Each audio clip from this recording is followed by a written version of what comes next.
saya Ayu Damayanti. Di sini saya akan memaparkan sedikit materi mengenai konsep dasar resiko.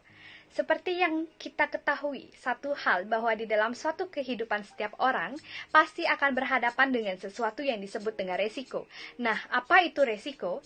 Resiko dapat didefinisikan sebagai suatu keadaan tidak pasti yang dapat menimbulkan suatu kerugian atau keadaan memburuk karena terjadinya suatu peristiwa. Selain itu, resiko juga dapat dikatakan sebagai suatu ketidakpastian atas terjadinya suatu peristiwa. Kemudian, berdasarkan definisi tersebut dapat disimpulkan bahwa resiko adalah suatu ketidaktentuan atau uncertainty yang mungkin melahirkan suatu kerugian atau disebut dengan loss. Terdapat 4 cara yang dapat dilakukan untuk menyikapi resiko tersebut. Yang pertama yaitu menghindari resiko tersebut, atau risk avoidance. Yang kedua, mengurangi resiko atau risk reduction. Yang ketiga, membagi resiko atau risk sharing. Dan yang keempat, mengalihkan resiko atau risk transfer. Dalam hal ini disebut dengan asuransi. Berkaitan dengan resiko, dalam asuransi kita kenal dengan 3 istilah. Yang pertama yaitu perils, yang kedua itu hazard, dan yang ketiga itu kerugian. Selanjutnya kita membahas macam-macam resiko. Resiko dibedakan menjadi 2 macam, yaitu resiko yang dapat diasuransikan dan resiko yang tidak dapat diasuransikan.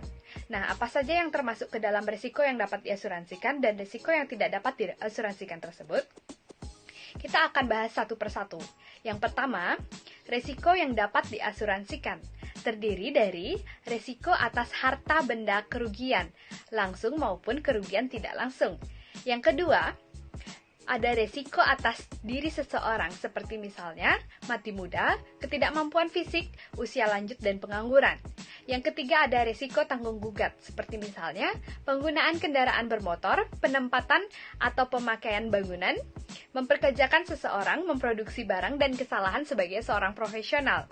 Selanjutnya kita membahas resiko yang tidak dapat diasuransikan, yang terdiri dari yang pertama resiko pasar, seperti misalnya perubahan harga, konsumen yang berbeda-beda, perubahan selera, dan persaingan. Yang kedua ada resiko teknis, seperti misalnya tidak berfungsinya mesin-mesin secara ekonomis, kegagalan memecahkan masalah teknis, kesulitan bahan baku, dan kesalahan pemilihan mesin. Namun di dalam hal tertentu, resiko yang tidak dapat diasuransikan dapat menjadi resiko yang dapat diasuransikan, terutama bila resiko tersebut menyangkut misi-misi pemerintahan atau tanggung jawab asuransi milik negara. Sekian materi yang dapat saya paparkan, semoga bermanfaat bagi para penonton. Terima kasih.